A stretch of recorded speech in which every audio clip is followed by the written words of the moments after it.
বাবুর বয়স কত? বাবু কোন মাসে হয়েছে? বাবু ফর্মুলা মিল্ক খায় কিনা? আপনাদের এত এত প্রশ্ন, সব প্রশ্নের উত্তর কিন্তু আমি আজকে এই ভিডিওর মাধ্যমে দিতে চলেছি। তো আসসালামু আলাইকুম ভিউয়ার্স, কেমন আছেন সবাই? আশা করছি সকলেই ভালো আছেন। আজকে সকালবেলা উঠে কিন্তু আমি বাবুর সব কাপড় চোপড় ধুয়ে বারান্দায় শুকোতে দিয়েছি। অলরেডি কিছু শুকিয়েও গিয়েছে, কারণ হচ্ছে আজকে প্রচুর পরিমাণে রোদ উঠেছে। বাবুকে গোসল করাতে হবে, তার জন্য গামলায় পানি নিয়েছি এবং গামছা এবং শ্যাম্পু সবকিছু রেডি করে নিয়েছি। বাবু হওয়ার পরে আজকে প্রথম আমি বাবুকে একা একা গোসল করাবো এবং বাবুর যত কাজ আছে সব করব। কারণ এতদিন তো আমার আম্মু সবকিছু করে দিত, কারণ আমি ছিলাম হচ্ছে বাবার বাসায়। আর যেহেতু এখন বাসায় চলে এসেছি, আম্মুর তো আমার সাথে অনেকদিন থাকা সম্ভব নয়, তাই সে চলে গিয়েছে। আর এখন সব কাজ করে নিতে হবে। মা যখন হয়েছি, তাই আজ নয়তো কাল একা একাই সবকিছু করে নিতে হবে। বাবুকে গোসল করানোর পরে আমি বাবুর শরীরে তেল মাসাজ করে দিচ্ছি। বাবুর শরীর যখন মাসাজ করে দেওয়া হয় তখন কিন্তু সে অনেক শান্ত থাকে এবং আমার মনে হয় তার এটা খুব বেশি ভালো লাগে, যার কারণে সে চুপচাপ এটাকে গ্রহণ করে নেয়। অনেক বাচ্চাই দেখা যায় যে তেল মাসাজ করার সময় অনেক বেশি কান্নাকাটি করে, বাট আমার মেয়ে কিন্তু কান্না করে না, একদমই করে না। ইনায়ার স্কিন কেয়ারে আমি প্রথম থেকে কিন্তু জনসনের সকল পণ্য ব্যবহার করি।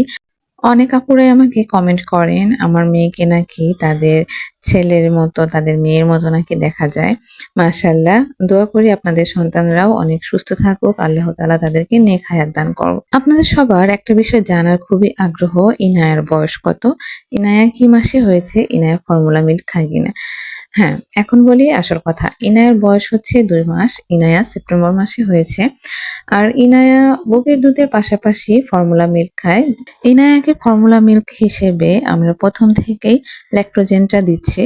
আর হ্যাঁ, ইনায়ার কিন্তু এই ল্যাক্টোজেনটা খাওয়াতে কোনো সমস্যা হয়নি, এটা ওর প্রথম থেকেই সেট হয়ে গিয়েছে, যার কারণে আমাকে আর ফর্মুলা মিল্কটা পরিবর্তন করতে হয়নি। প্রতিদিন একটু একটু করে ইনায়ার বেড়ে ওঠার ভিডিও কিন্তু আমি আপনাদের সাথে শেয়ার করি। তাই ইনায়ার ভিডিওগুলো যদি আপনাদের ভালো লেগে থাকে তাহলে কিন্তু অবশ্যই একটা লাইক, কমেন্ট, শেয়ার করবেন এবং ফলো করতে ভুলবেন না।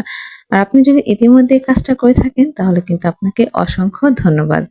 এখন যেহেতু শীত পড়ছে, হালকা হালকা শীত, তাই বাচ্চাদেরকে ঠান্ডা লাগার প্রবণতা অনেক বেশি। তাই ইনাকে আমি এখন থেকেই বড় হাতাওয়ালা গেঞ্জি পরাচ্ছি, কারণ হচ্ছে ইনায়া সবসময় হাতটা বের করে তারপরে ঘুমায়। ও কখনোই হাত ভিতরে রাখতে চায় না, যার কারণে হচ্ছে ওর ঠান্ডা লাগার সম্ভাবনা আরো বেশি। সেই জন্য আমি ওকে গেঞ্জি পরাই। আপনাদের বাচ্চাদের কি অবস্থা সেটা কিন্তু অবশ্যই কমেন্ট করে জানাবেন। আর এই শীতে অবশ্যই বাচ্চাদেরকে ভালোভাবে রাখবেন যেন ঠান্ডা না লাগে। এদিকে আমার আম্মুটা খাওয়া দাওয়া শেষ করে কিন্তু সে এখন চিল মোডে আছে, দেখতে পাচ্ছেন। সে কিন্তু খেলাধুলা করছে, আর এভাবে কিন্তু সে শান্ত থাকে কিন্তু খেলাধুলা করে। এভাবে আমার চোখের সামনে আমার সোনামণিটা অল্প অল্প করে বেড়ে উঠছে, মাশাআল্লাহ। আপনারা কিন্তু মাশাআল্লাহ বলতে ভুলবেন না। একটা সন্তান হওয়া মানে আল্লাহর রহমতে সেই ঘরে নাজিল হওয়া, সে ছেলে হোক বা মেয়ে হোক। ভালো থাকুক সকল সন্তানেরা, ভালো থাকুক সকল বাবা মা। আজকের ভিডিওটি এ পর্যন্তই। সকলে ভালো থাকবেন, সুস্থ থাকবেন, ইনায়ার জন্য বেশি বেশি দোয়া করবেন।